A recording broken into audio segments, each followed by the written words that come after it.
Good afternoon, everyone. We have a very special guest here today, familiar to some people in this room, the special envoy and coordinator of the Global Engagement Center, Jamie Rubin, is going to give some remarks about a report that they released today. He is also, of course, an alumni of this briefing room, not exactly this room, I think a different room that preceded it, but this podium. So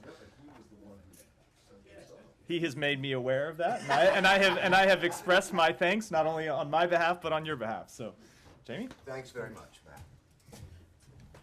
Matt. Thank you all.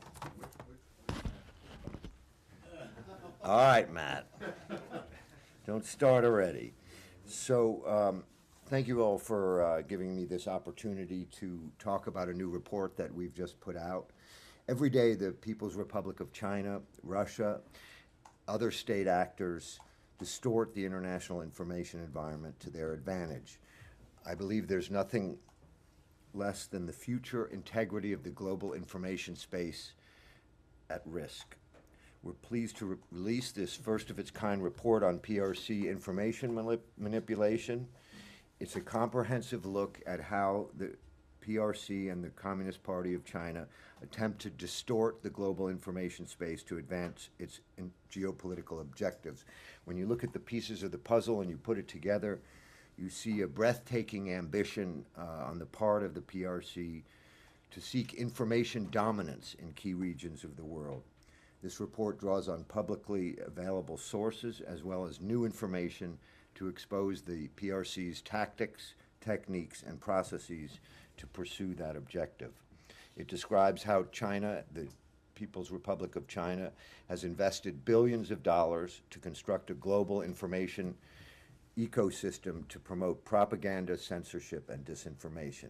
It explains the 5 key elements of that strategy: leveraging propaganda and censorship, promoting digital authoritarianism, exploiting international organizations and bilateral partnerships, and pairing co-optation and pressure, as well as exercising control of Chinese language media. On issues the Chinese government deems sensitive, the PRC has employed online and offline intimidation to silence dissent and encourage self-censorship. It's also taken measures against corporations that challenge its desired narratives on subjects like Xinjiang and Taiwan. On WeChat, an application used by so many Chinese-speaking communities outside the PRC, Beijing has censored and harassed individual content producers.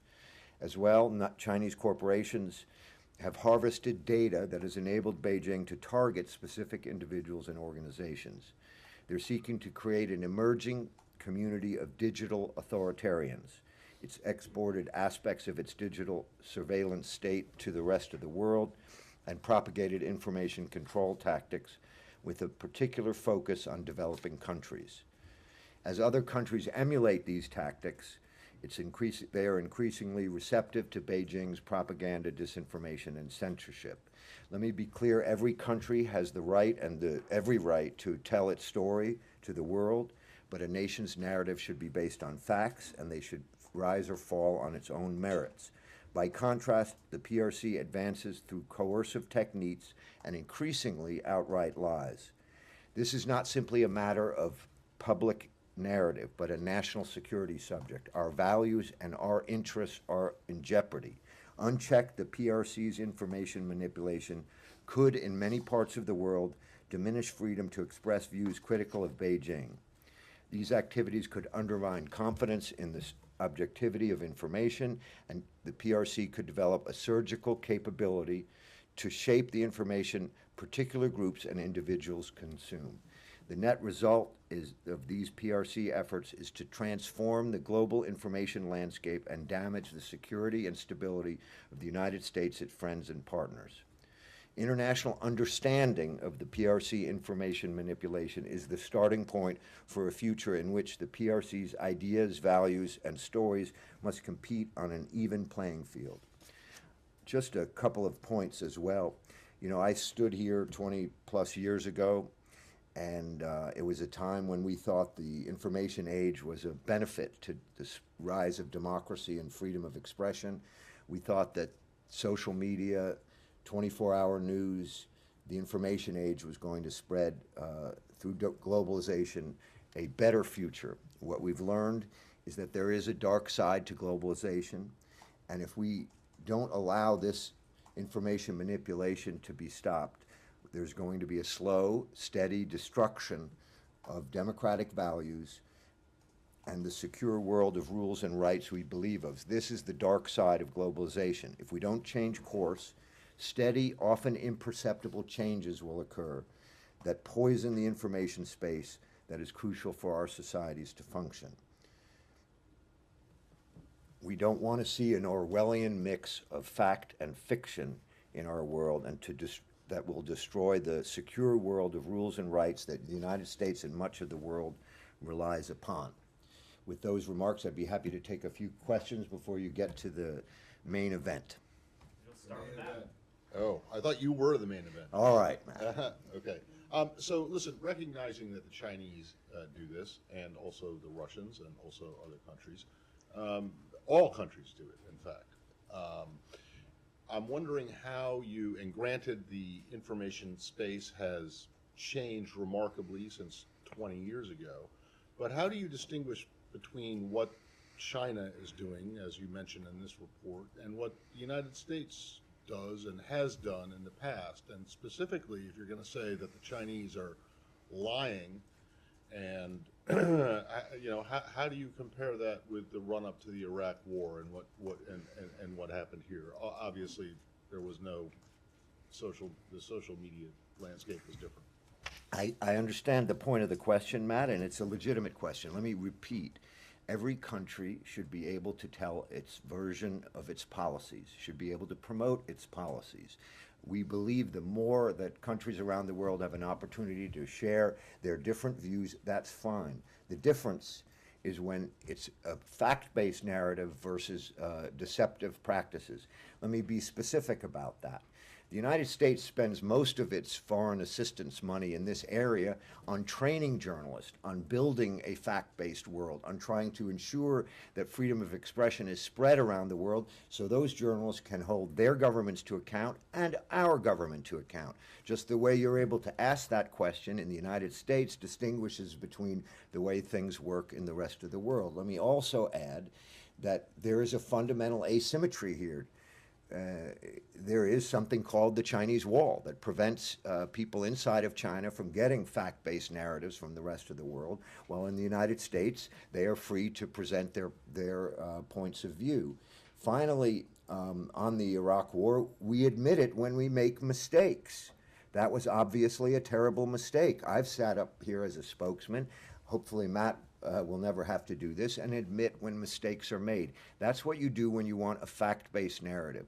The difference in this report shows is to create control and domination of the information space deceptively. There's a difference between saying the Chinese government believes X is true and having a non-Chinese government persona in the information space pretending to be someone else saying something is true. And finally, on the Ukraine war, I think it's demonstrably true that China and Russia have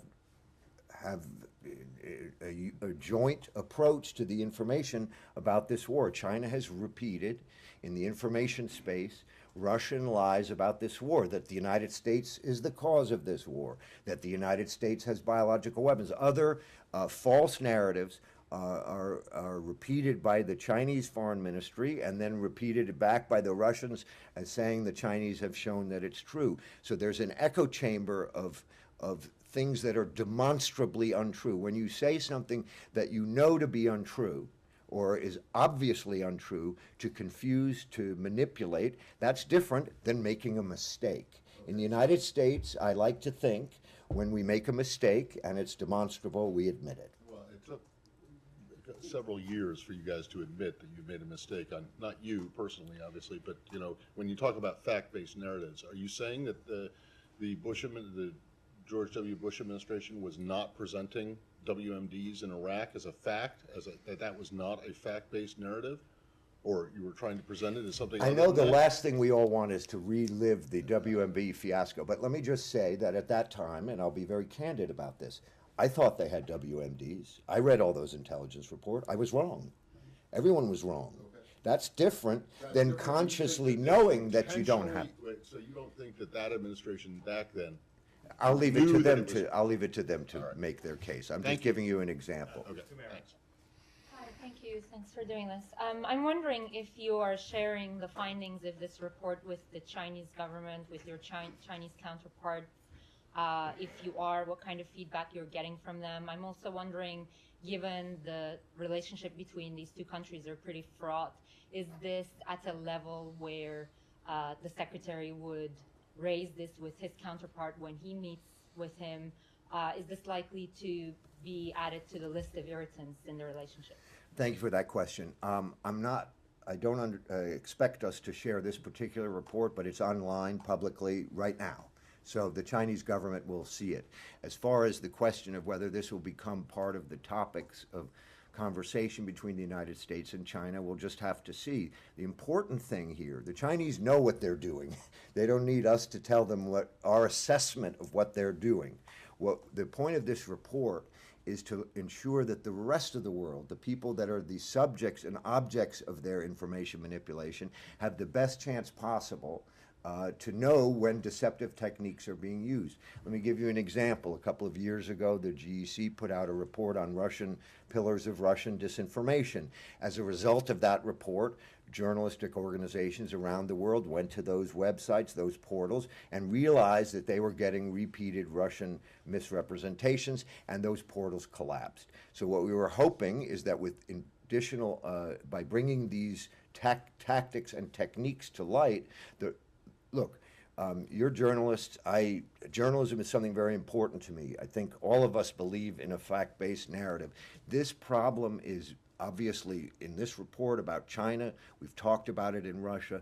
The world that we're facing, where people will not be able to distinguish between fact and fiction, is something that all of us, I would think, I hesitate to say it because I know there's a divide between government and journalism, but on this subject, the freedom of expression and living in a fact-based world, the whole of society is at risk. And so we need journalism, we need civic society, we need education systems. We have to build a ecosystem where these deceptive techniques do not take hold. Leon. Yeah, thanks for having, thanks for doing this. I was wondering, I apologize, I haven't read the whole report. I That's didn't have okay. time It's to long try and it. it's understandable. But from what I did see, there's a lot of secondhand sources and a lot of things that we know about, that's been reported, done, what have you. So I wanted to know to what extent you, as the U.S. government, has uncovered new activities that you could pinpoint to or highlight. Yes. By the way, for all of you, obviously, so you can get to the main event, we're happy during the course of the day to take your questions at the GEC about the report if you have any specific questions. But directly right now, there's an example of a manufactured persona named Yi Fan, who pretends to be an international affairs commentator that's clearly, in our view, the U.S. government's view, operating on behalf of the foreign ministry. That's an example. There's an example in there where they tried to take over the entire Pakistani information space by building a censorship operation in which they could monitor the whole information space so that they could make adjustments and changes. There are examples where, and this is perhaps the most pernicious that you all would appreciate. Look, by and large, the Chinese do not follow the Russians' example of outright lies. On the occasion of Ukraine, they have, but by and large, Xinhua, their wire service is largely accurate, but it reports a large number of things that happen badly in the United States, every problem, every hurricane, every crime, every problem, and only wonderful things that happen in China. They take that wire service and provide it to third parties, newspapers in Africa or Asia, but insist that no other wire service gets used.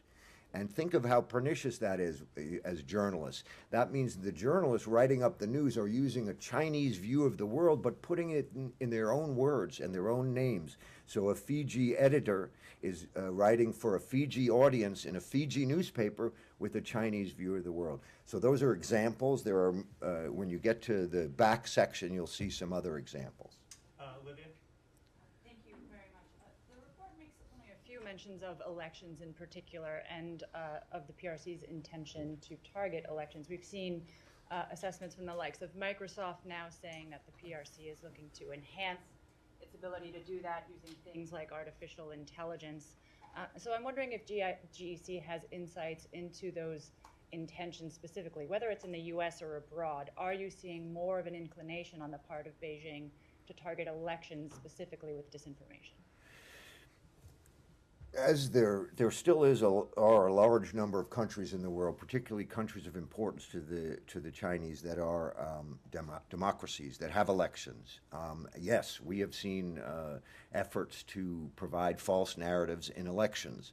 There are some famous cases that have been written about, and we mentioned some of those in this report. As I think you implied, the GEC is extremely careful that we do not operate in the United States. We don't look at the U.S. information space. That's something for other agencies to do. It's become quite controversial. I need to reiterate. We only look at international situations. So with regard to any U.S. election, you'd have to go elsewhere. But yes, the more significant the competition arises with the United States, the Chinese government has sought to provide these narratives. And remember, it's not so much providing their own narratives that's the problem. It's suppressing truths about Xinjiang, about Taiwan, about the South China Sea and the Philippines and places like that, where they are operating outside the normal bounds of sovereignty and trying to suppress information about it because they know that people in those countries would get quite upset, as they did in the Philippines when news came out about operating inside their territorial waters. So yes, we've seen that. That isn't the focus of this report per se. I want to emphasize again, this is the first of its kind. We're looking at the techniques and the tactics, less at the specific narratives. We want people to understand what's going on around the world so that journalists, media organizations, universities, think tanks, all the people that look at this, that care about this, that know that this is the lifeblood of our democracy. If it's not working properly, none of us are going to like the world we're living in. They have to take these techniques and practices, look at it, see whether it's applying in their area, see if they can identify inauthentic, coordinated activity. Obviously, that's something for social media companies to act on, but we're looking to provide the maximum new look at these deceptive practices, and perhaps most important, to put it all together. We've seen these individual stories, but when you look at the content issue, the digital authoritarian issue, the suppression issue, the Chinese language media issue, you can see a breathtaking ambition to have information dominance in certain parts of the world, crucial parts of the world. That's the threat that affects our national security, that affects the national security of other parties. Will? Thank you. Thanks so much for doing this. I just wanted to ask, I also haven't had a chance to read the report yet, but was looking for, given all the interest in Washington and concern about TikTok and ByteDance, I was expecting a big section on that and maybe just saw a box and a footnote. So I was wondering if that TikTok concern is overstated or if there are challenges and problems associated with that. There is a section in there. You've correctly identified it. Look, when this report has been prepared over many, many months, we've collected as much information as possible. We've had to make judgments of what to include and what not to include. Believe me, in the old days, it was much easier to get things like this cleared in the system. And I've been stunned after 20 years to watch how hard it is. So we had to make choices. We tried to provide sections where we thought we were adding to the knowledge of the world and not TikTok has been a subject of mega discussion, but we do identify specific efforts by through TikTok to pick and choose who gets to speak, how they get to speak, and to be able to identify both for purposes of suppression and for purposes of developing tailored narratives individuals through that portal. All right, we have time for a few more. Alex? Can I just follow up on Olivia's question? Thank you for doing this. We recognize that you don't work inside the United States, but China largely stayed on the sidelines in the 2016 and 2020 elections, looking at this vast array of different channels and techniques and tactics that you've highlighted. have you been able to glean anything about what they might do in 2024 as we go into this presidential election cycle at a time when tensions are so fraught? And can you just speak to this moment, why you're putting this out now? Is this a particular moment, do you believe? Let me take the second one first. I know there's always a question of timing and why one does this, one doesn't do this. I think this was more a case of not doing it with the government shutting down than it was a question of picking this timing. We have been working on this report for a long time. When I got here 9 months ago, it was just starting. Again, as you'll see from the government information in there, some of this, takes a while to work through the interagency process. There is no reason for today as opposed to yesterday or tomorrow, other than we didn't want to change our schedule because of the prospective government shutdown, because national security doesn't stop because of government shutdowns, and we wanted to make that absolutely clear. It will obviously affect a little bit of Post's ability to work with it overseas. On the first one, it's much easier. I need to reiterate, the GEC does not look at the information space in the United States, and that is something I've imposed, even though it was done before. I've said it over and over again to our staff. It's been a controversy that's misunderstood what we do. We do not look at the U.S. information space. We look at what China and Russia and Iran and terrorist groups do in the rest of the world. I'm less worried about what will happen here, where we have an elaborate protections for the freedom of the press and abilities in a country where freedom of the press is such an important aspect of our society, than I am worried about younger emerging democracies, places where there are fewer outlets, places where, take Honduras, for example. Suddenly they took the entire Honduran press corps and flew them to China to get an indoctrination. That's where the Chinese tactics and techniques, I think, will have the greatest impact. So that's what we focused on. And again, we just don't look at the U.S. information space. Right, but I appreciate the point. Let's do Abby and Michelle, and then we'll let you go. Thank you. Thanks again for doing this. So you just laid out a pretty stark picture of the dangers of information dominance, a really complicated system. Your report cites examples of China being the leading provider of digital television services in all of Africa. Has the U.S. invested enough human resources, money in trying to counter China in this vast campaign? Boy, that's a good question. Let's see how I can dance my way out of that. Let me just say that I've given some briefings around here in the State Department, and for those of you who have been around a long time, you may remember they used to talk about Richard Clarke and George Tenet running around with their hair on fire before 9/11. Some days I feel like my hair is really hot, and that people are too often regarding this as a communications problem, as a PR issue, as a public diplomacy issue, when to me, and I think for the reasons I suggested, this is a national security threat. There are domains in the world. The information space in our modern world is a domain of we are in an undeclared information war for a long time now, and it's taken a while for us to appreciate it. I think in the early years, the years when USIA was taken down and money wasn't spent on public diplomacy, people thought the internet and social media was going to be a solution to this problem. I've talked to people who worked here during the 2000s. They thought by spreading Twitter and Facebook and all of these social medias, that this was a way to spread democracy, and they didn't think through the dark side of globalization, the dark side of these tools. I think it's becoming increasingly clear. Let me just say, the short answer to your question is no. We're not spending enough money. I think we should spend a lot more. That's my personal opinion. Two, Secretary Blinken brought me to this job, brought me back to government service after 20 years because he thinks it's important. And I've seen him seek assistance from the intelligence community to begin to treat this issue with the seriousness it deserves.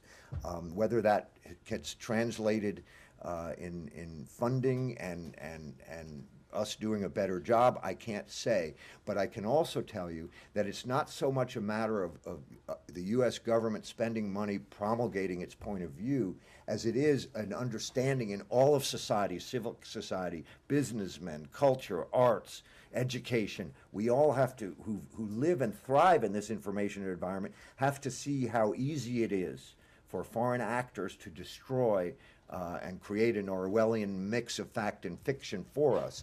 And we all have to do something about it. And we can only do so much here in the government. Look, I know every day I'm facing this balance between freedom of the press and censorship issues on one hand and trying to deal with the weaponization of information at the other. And that causes us to be careful in what we say and what we do, because we don't want to cross the line into censorship or trying to decide what's true or not true. That's why this report focuses on techniques and tactics rather than trying to pick up every sentence or every statement and say, is this true or is this not true? People can decide that for themselves so long as they know where it comes from. The worst difference is between in Slovakia or where I've been traveling, or sorry to go on so long, Bulgaria, where they're seeing a report that says the United States has biological weapons in Ukraine, instead of seeing Russia says the United States has biological weapons in Ukraine. Those are two very different statements, and too often they're seeing the first. That's what we need to fix. That's what I'm focused on. Last one, Michelle. Other than publishing this report, what is the U.S. and your center specifically doing to counter that? Thank you for that, and that's a good place to land. When I got here, I began to study this problem and look at it, and it's really complicated. It affects every aspect of our society. It affects every agency of our government. And I've looked at the different responses that are possible. There's offensive responsive messaging, what Matt does every day so well, and Secretary Blinken does so effectively. And then there's a question of defense, and how do we defend ourselves? And I've chosen, because I think it's where I can make the biggest impact, to focus on the defense. How to harden our societies to develop interoperability between other countries. So I've been traveling to Europe, working on methods and means to have us all have a common operational picture so that we can all understand the problem together and then minimize the danger. There's obviously two parts to this, telling the truths, rebutting the lies, and the other part is hardening ourselves against it. I've chosen to focus on the latter. I've worked very closely with the intelligence community on this. There are things, that we work on sometimes we can't talk about. Sometimes I maybe will be able to talk about, but I think the most important thing the GEC can do as a small little entity, remember, we're a couple hundred folks sitting here looking at this horror of the information war, feeling like I wake up every morning like, what are we going to do about this? But we think it's better to focus for the moment on the defense and leave the messaging to Matt and Secretary Blinken and all the other ambassadors around the world who are our best messengers. Can I just ask you one, USIA, you mentioned USIA, right? Yeah, I did open myself up there, yeah. Yeah, you did. Because under whose administration was USIA abandoned? Or are you saying that was also a mistake? Well, that's a policy judgment, and I'll answer that, Matt, and thank you for bringing that up. It was it was the first policy issue I worked on with Secretary Albright, and there was a situation that's worth remembering.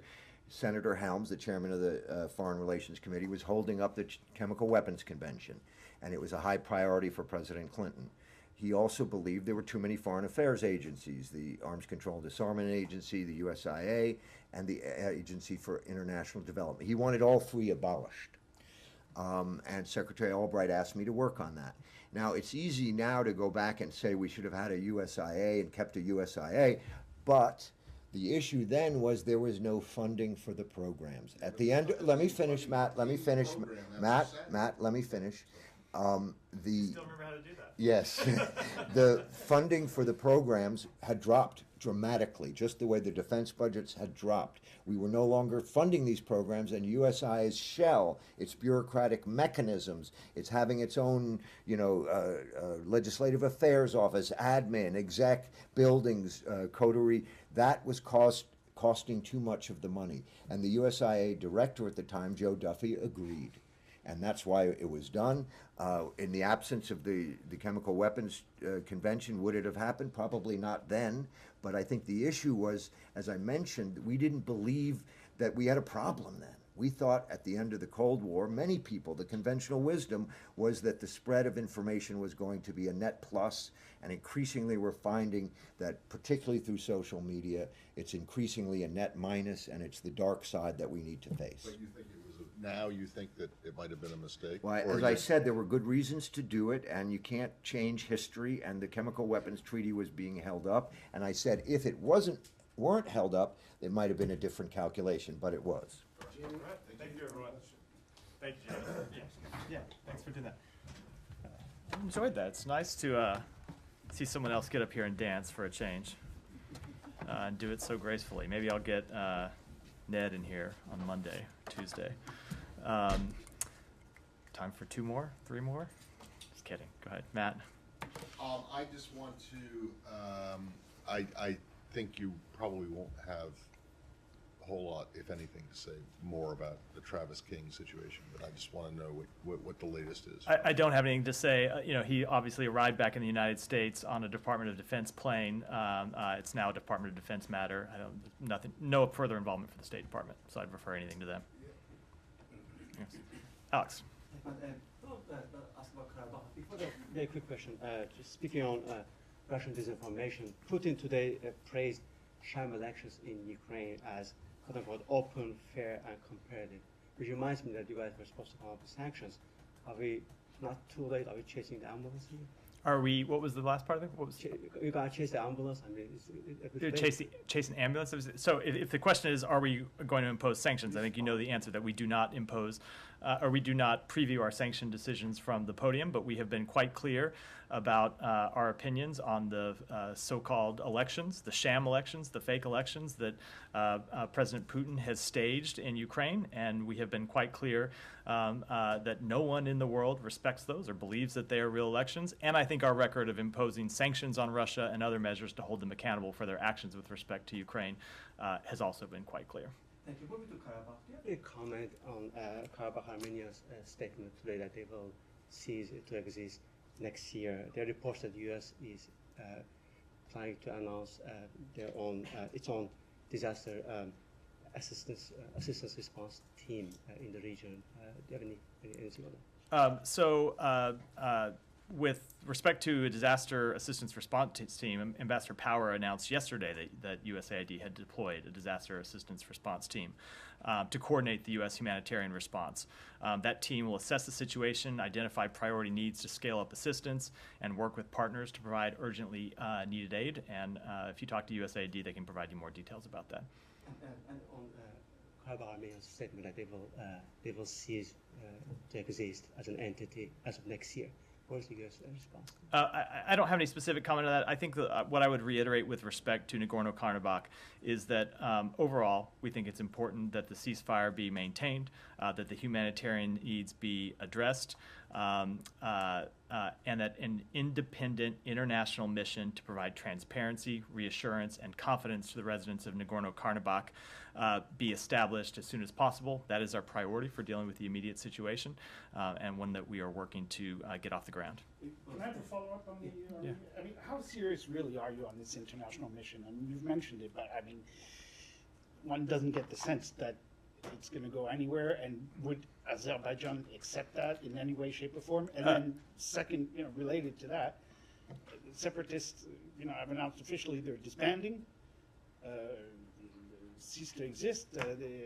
You have tens of thousands of Armenians who fled. So we are quite serious about the international mission. We think the international mission is important because it relates to all the other questions about humanitarian assistance, about humanitarian needs in the region. We are so serious about the international mission that the Secretary raised it in his call with President Aliyev, pressed him to support an international mission. You may have seen that the Azerbaijani government came out yesterday and said that they do support an international mission, and in fact, in their statement, said one of the reasons they are supporting it is because they have been pushed to support it by the United States. So we are quite clear in it. We're working with our allies and partners on what the best mechanism to effectuate that is, but we think it's important to provide transparency and to assure that humanitarian needs are being addressed on the ground. Let me go. I'm going to go to someone else. Go ahead. Follow up on the international observation mission. Can you specify what countries you're going to work with, and also, what role is this mission going to play on the ground? I can't preview specifics right now because it is a matter that is ongoing with a number of allies and partners in the region, both under what auspices that mission would be launched, who would participate, what its scope would be, what it would look like. All those things are under discussion. So I don't want to make any kind of I don't want to make any kind of announcements before we've nailed down the details. But it is a matter we are working on. In a statement today, Azerbaijan's foreign ministry urged Armenians of Karabakh to become part of the multi-ethnic Azerbaijani society. This is according to their statement. And Azerbaijani authorities also announced an online portal to register Armenian residents in Karabakh to provide them services. What is your view, your assessment on this? Is that a step that is welcomed by the U.S.? So I will say that we continue to be greatly concerned about the humanitarian situation in Nagorno-Karabakh. We think it's important that residents in Nagorno-Karabakh be able to make the decision to leave if they want to leave and to be able to return if they want to return. It's a decision that they all have to make as individuals, but we think it's important that they be able to make that decisions for themselves, and we think there ought to be unhindered humanitarian access to the region to make sure that populations in need can get the support that they require. Again, I'll go back to the international mission. We think to best effectuate that, it is important that an international mission be established to ensure that those humanitarian needs are addressed. Go ahead. How serious is the U.S. willing to help Lebanon to do the borderline with Israel after the demarcation of the sea? Let me take that one back. Saeed? Thank you. I want to switch topics to the visa waiver, but I would be remiss if I didn't mention the previous speaker.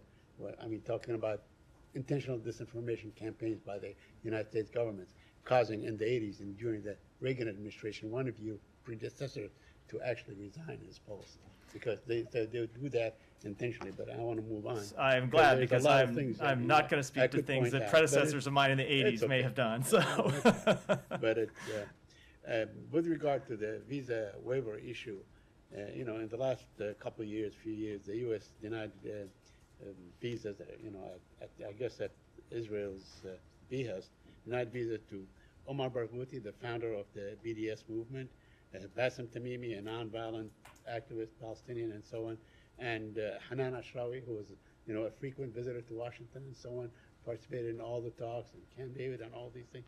And I wonder now, will they be given visas? Will they be allowed to come to the United States? So I think you're aware that visa records by law are confidential, and because of that we can't discuss the details of individual visa cases, and that also means that I can't speculate on whether someone may or may not be eligible for a visa now or in the future. At least in one case, there's a person with Israeli citizenship. Will they be allowed to come to the United States? Again, I cannot speak to any one individual case. Those are determinations that a consular offer makes on a case-by-case basis when they review the facts and determine whether an applicant is eligible for a visa based on U.S. law. Okay, one other question. Can you speak to the case of a U.S. citizen who's being prevented from leaving the West Bank by Israel to get back to the United States, which is where he is a citizen of? So again, so that's obviously a different matter. It's not a consular. That's a different matter. But right. So I would be happy to discuss it. I want to look at the facts of that specific case before I commented on it. But the guy's name is Ulay Aboudi. He lives in Ramallah, and he's the executive director of a group called the Bisan Center for Research and Development. And the Israelis are not letting him leave. Yeah, and I'd be happy to. Yeah. I'm not familiar with the fact. How many Israelis are you preventing from leaving the United States right now, or will you under the VWP program when it goes into effect? So we do not prevent people from leaving the United States. Right. But I cannot, to the details of that specific case, I obviously am not aware of this individual case and can't speak to them and the reasons why. Let me just ask you one more question. I mean, this, at least interpreted by the Israelis, by the Americans, by Mr. Netanyahu himself, to be really a great victory for Mr. Netanyahu at a time when you have a great deal of differences, especially over, you know, the judicial reforms and so on. Do you feel that now he's far more emboldened to continue, despite probably the sentiment of hundreds of thousands of Israelis, if not millions of Israelis, by really giving this kind of gift at this particular time, at a time when his government does all kinds of abuses? I would say the decisions that we make with respect to Israel are decisions we make about in the best interests of United States national security and in the best interests of the security of the region. They are not decisions that we make with respect to any one government. They were decisions we make with respect to the relationships between the United States and Israel. And I should reiterate that President Biden has been a friend of Israel for decades. He has been outspoken about how this relationship transcends U.S. and Israeli administrations because of our shared longtime commitment to democratic interests and values. That does mean there are times when we disagree with things that this Israeli government does, as we have disagreed with positions that previous Israeli governments have taken. And when that happens, we express our disagreements openly, we express them privately with them, we at times press them to take different actions, but it doesn't mean that we don't take decisions that we believe are in the best interest of the United States and in the best interest of the Israeli people. So you don't think that this kind of thing, under this kind of prime minister, will in any way impact his resolve to continue pushing forward for these judicial reforms? You don't think that is totally independent of that? I think that is totally independent of that, especially when you consider the fact that we have been quite clear about the fact that we think such changes as judicial reform need to be taken with the widest consensus possible. We've been quite clear, including in conversations direct between the president and the prime minister. So let me. I'm gonna. You don't have to shout out questions. I've got time. I'm gonna come around the room. Go ahead. The Iranian IRGC yesterday they put the third version of the imaging satellite to the low orbit, and they may use this technology to facilitate their nuclear programs and ballistic missiles. Do you have any reaction and comments on that? Yeah, we have seen the reports that Iran launched a satellite. We have long made clear our concerns about Iran's space launch vehicle programs, that they provide a pathway to expand its longer-range missile systems. Space launch vehicles incorporate technologies virtually identical and interchangeable with those used in ballistic missiles. Iran's continued advancement of its ballistic missile capabilities poses a serious threat to regional and international security and remains a significant non-proliferation concern. And I will just reiterate, as I've said before, about a number of activities in this regard, that we continue to use a variety of non-proliferation tools, including sanctions, to counter the further advancement of Iran's ballistic missile program and its ability to proliferate missiles and related technology to others. Go ahead. Oh, sorry. I have one question for Mr. Jamie. Should I ask you that question or no? Why don't you follow up with the Global Engagement Center Okay, afterwards? As he said, they'll be happy to discuss further. So I have two questions for you, sir. One of them is that a week or 10 days ago, there was a big rally outside the White House by Pakistani Americans. It was probably one of the biggest ones since President Biden has taken his office. Is the State Department aware about the Pakistani American feelings, at least what President Biden has chosen to do in Pakistan by, supporting this whole regime change? So we do not support regime change for the 100,000th time. I don't know how many times we've had this exchange in Pakistan. Let me make clear that what our policy is, and that we do not take a position as it stands to elections in Pakistan. We support free and fair elections and do not take a position one way or the other. And of course, we're aware that in the United States, and it's one of the things that makes the United States great, is that people can come and express their First Amendment rights. That's exactly what I'm trying to come to. So a lot of the Pakistani Americans are now seriously starting to feel that how is President Biden making his judgment when on one side you have an ally country who's providing weapons in war against Ukraine? You stand here, you talk about Germany, Belgium, other countries being ally of the U.S. with the war in Ukraine. With Pakistan, you don't talk about it. With Pakistan, the biggest rally happens here. You don't talk about Pakistan. So there needs to be a little clarity with regard to foreign policy, at least with regard to Pakistan. Otherwise, people are like Pakistani Americans and Pakistani diaspora really feel that it is either something to do with President Biden's personal, some grudge against Imran Khan or something like that is happening. So there. I would say that you are here almost every day, and I take questions and speak about Pakistan almost every day. And I make clear whenever we talk about this that we see Pakistan as a valued partner of the United States with whom we work on a number of issues that hasn't changed and it will not change. I'm gonna give some other people a chance to ask a question. Humaira, go ahead. I'm wondering about Secretary's upcoming meeting with his Indian counterpart, Jai Shankar, because Canadian Prime Minister Justin Trudeau just said he was sure that Blinken would raise the murder of Sikh separatist leader with his Indian counterpart, so will he? So one of the practices I'm going to continue to try to adhere to, which is to not speak publicly about what Secretary Blinken or other representatives of this department will say in their meetings before. Hold on. I will speak for myself. Before the secretary has a chance to say it directly to those counterparts. So what I will say, however, is that we have consistently engaged with the Indian government on this question and have urged them to cooperate. And that engagement and the urge for them to cooperate will continue. Right. And in your continuous engagement, when you're urging the Indian government to cooperate, what kind of feedback are you getting? I'm not going to speak to, they can speak for themselves. I'm not going to speak to what they say in private diplomatic conversations. I will speak to what I say, or what we say, and that is we urge them to cooperate with the Canadian investigation. And there was the comments of the U.S. ambassador to Canada, I think, maybe a week ago. I'm not entirely sure if you were asked about this publicly, but he basically said the intelligence that was provided by Five Eyes led to Justin Trudeau's, Canadian Prime Minister's assessment. Are you able to confirm that in any way? I am not going to speak to intelligence matters from the podium. Go ahead. General Haftar apparently met with President Putin and with a top military official while in Moscow today. What is the U.S.'s assessment of Moscow's welcoming of General Haftar?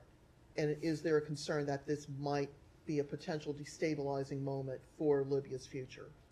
So I would say we have urged every country in the world, when they engage with Moscow, to look at the destabilizing effect that Russia has had, not just in Ukraine, but in Africa and all throughout the world, anywhere that they operate. And so we would urge any country that's considering engagement with Moscow or that is entering into agreements with Moscow to go into that with very clear eyes about the destabilizing effect of Russia's activities. Shannon, go ahead. We've seen some reports from Department of Homeland Security and other agencies that employees are being notified a shutdown might be imminent. Has the State Department sent any kind of communication like that? I'm not aware of us sending a communication out to employees of that nature. We have had planning going on for a number of days, contingency planning in case there is a shutdown. We continue to work through that planning in the coming days to make decisions about what functions are essential to national security that cannot be suspended even in the case of a shutdown, and what functions unfortunately do have to be suspended while a shutdown continues. That said, we remain hopeful that Congress will do its job and fund the government, but we are making contingency planning in case they don't. And I also briefly asked about the email hack earlier this year that impacted the State Department. Sources from over on Capitol Hill say that some 60,000 emails from the State Department alone were gathered in that hack. Is it still the case that the State Department feels that there were no classified emails that were obtained in the hack?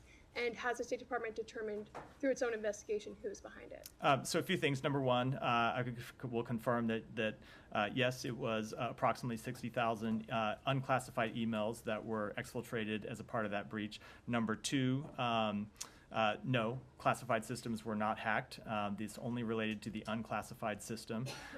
Number three, we have not made an attribution at this point, but as I said before, we have no reason to doubt the attribution that Microsoft has made publicly. Again, this was a hack of Microsoft systems that the State Department uncovered and notified Microsoft about. We have no reason to doubt their attribution in the case. Olivia. Yesterday you mentioned that there were some additional meetings between U.S. and PRC officials. I'm wondering if those have taken place or scheduled to take place, whether they're in Beijing or the United States. There was a meeting here yesterday that Assistant Secretary of State for East Asian and Pacific Affairs, Dan Crittenbrink, held with the PRC Vice Foreign Minister for Asia, Sun Weidong, here at the State Department. The two sides held a candid, in-depth, and constructive consultation on regional issues as part of ongoing efforts to maintain open lines of communication. This is one of the now many follow-up meetings we have had since the Secretary's trip to Beijing in June, and I expect that we'll have a readout later today that will provide further details on the meeting. Since we're on the topic today, I'm wondering whether in any of these meetings U.S. officials have taken the time to warn Beijing against interfering in elections in 2024. Has that, especially as these reports have come out saying that there's more of an inclination potentially on the part of the PRC to leverage technologies to intervene in elections around the world, but especially in the United States. Has that specific issue been raised? So I'm not going to speak to whether we have raised that specifically in any one of these meetings, but I will say we have made clear a number of times to a number of actors around the world that we would take interference in United States elections very seriously. Go ahead. North Korea has adopted a constitutional amendment to ensure its policy on nuclear force. And I'm just wondering, from that, the United States tried to take additional action because of the recent change of DPRK. So the DPRK's unlawful WMD and ballistic missile programs constitute a threat to international peace and security and the global non-proliferation regime. We reiterate that the DPRK should understand that the only viable path forward is through diplomacy. We have made that point clear a number of times. They have continued to reject it. We will do what we have been doing, which is to consult closely with the Republic of Korea, Japan, and other allies and partners about how to best engage the DPRK, deter aggression, and coordinate international responses to their multiple violations of UN Security Council resolutions. Go ahead.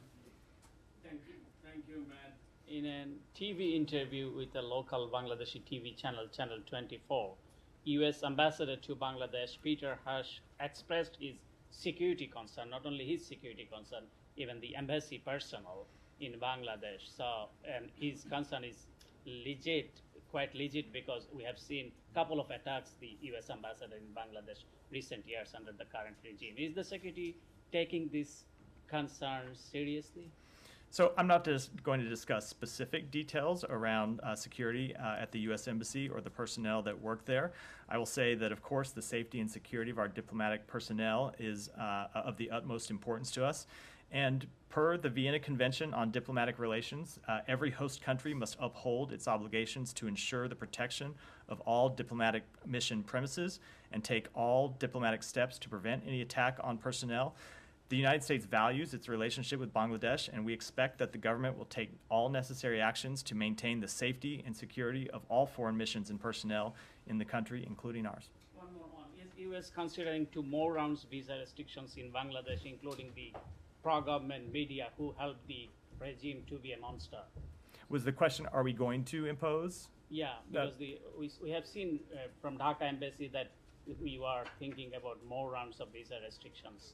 So the media personnel, basically the propaganda machine. Of the So I'm not going to announce specific steps, preview steps that we might take from the podium. We have taken steps to impose restrictions under the Secretary's authority against members of law enforcement, the ruling party, and the political opposition who we believe to be responsible for or complicit in undermining free and fair elections in Bangladesh. And as we made clear when we announced this policy on May 24th, that's when we announced the policy, not the imposition of sanctions on specific individuals. But when we announced that policy, that it could be applied to any Bangladeshi individual who we believed was responsible for or complicit in undermining the democratic process. So we retain the option to impose sanctions on other individuals if and when we believe it's appropriate. We've had one, I know, but I'm trying to get to as many people as possible. Go ahead. Thank you, Matt. Ukrainian Armed Services spokesperson was recorded in a private conversation, and she had this to say about the Ukrainian military. She said, I know many of them have very far-right leanings. There are some Nazi groups. So, of course, it's not the entire military, but you do have an official spokesperson raising a concern in a private conversation that they do exist there. And even Time Magazine and Associated Press. Where was the private conversation reported? Just so I know what I'm responding to. It was recorded on a call. There were actually some pranksters who didn't know. They've kind of faked. It's kind of unbelievable. They faked being Poroshenko, and she somehow believed it. And she had a conversation with them. It's online. But regardless of this, Time Magazine, Associated Press, Washington Post, and others before the war did raise this concern about these radical groups in Ukraine. So my question to you is, are we concerned that through arming them, the arms are potentially landing in the hands of these radical groups? So I'm not going to respond specifically to crank calls. It seems like a new one. I haven't gotten that first, but seems like probably something I should try to avoid doing, especially when I haven't seen the full context. But I will say that we have important accountability mechanisms in place for U.S. arms and U.S. military assistance that we supply to Ukraine. We have strict oversight mechanisms that we've put in place. That also applies to humanitarian and economic aid that we've provided, and we've seen no diversion of those arms at this point. All right, we do go. Tell them, Azov Battalion, we say do not give it to them. We have strict oversight mechanisms in place. Go ahead. Follow up on this shutdown. If it will occur, does it affect the missions outside? I mean, the U.S. missions are all over the world. If what? If the shutdown happens. If the shutdown has occurred, there are specific functions that we are able to keep in place, and others that we have to suspend in the event of the shutdown. I'm not able to preview all those now. We continue to work through it. If there is a shutdown, I'll be able to provide more detail. Let me do one more, and then go ahead. So, Barbara Leaf, Assistant Secretary, sat with 4 representatives last week during the UN meeting with the Qatari, the Egyptians, French, and Saudi regarding the French initiative to resolve the conflict in Lebanon regarding the election. Do we have the right impression that the U.S. are not happy with the French initiative, that they did not achieve anything, and now the Qataris are stepping in to continue their own initiative? So I'm not going to speak to the French initiative. I will say that we continue to support free and fair elections and leave it at that. Abby, we'll finish and then we'll wrap up. The deadline for the next 5-year authorization of PEPFAR funding is this Saturday. I wondered if you had any concerns about some of the threats to PEPFAR funding, moving it to a 1-year authorization versus 5. What impact do you see that having on State Department programs? So we have had great concerns that the funding of PEPFAR has even become controversial. It is one of the greatest humanitarian successes that the United States has ever seen. The work it has done has saved millions and millions of dollars, or millions and millions of lives in Africa. And when you look at the costs that the United States has spent on this program with compared to the reward in terms of the number of lives saved, it's really hard to find anything else that we have done as a country that has delivered such benefits. So I will say we, of course, would be concerned with any lapse in funding for the program and would urge Congress to fully fund it as the administration has requested. One follow-up to that. The State Department recently added new language calling for PEPFAR to partner with organizations that advocate for institutional reforms in law and policy regarding sexual, reproductive, and economic rights of women. What is your response to conservatives who argue that this is a way to integrate abortion into HIV/AIDS prevention? That is absolutely not the goal of our policy. Thank you very much. One question on Iraq. Did you provide any aids to Iraq after